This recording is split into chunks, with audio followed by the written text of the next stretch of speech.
Ленское районное управление образования берет под патронат частные детские сады. Напомним, руководство страны потребовало до 31 декабря текущего года ликвидировать очереди в детсады для детей в возрасте от 3 до 7 лет.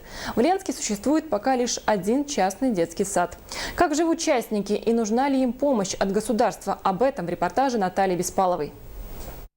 Это очень удобно, говорят родители. Пусть и частные, но ясли Ленску были очень нужны. Также думает и руководство детских яслей Нинелька. Именно поэтому в начале февраля они решили открыть частный детский сад в просторном частном доме.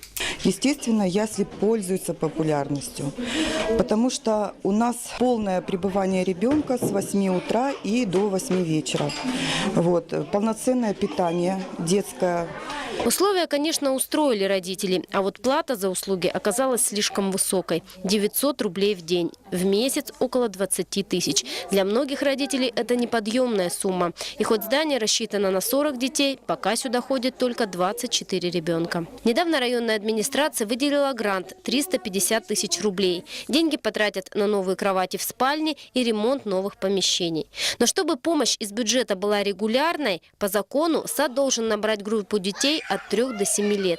Именно на эту категорию сейчас направлены все силы органов власти. Ведь к 31 декабря этого года очередь в детские сады этой возрастной группы должна быть ликвидирована. Нинелька пока у нас одна.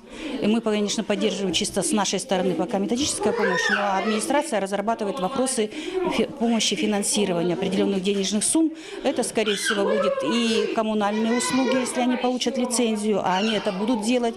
Это, скорее всего, сумма на питание детям, которые здесь будут питаться. Если начнется финансирование, то, конечно, родительская плата будет снижена на приличную сумму. То есть то, что мы сегодня хотим добиться.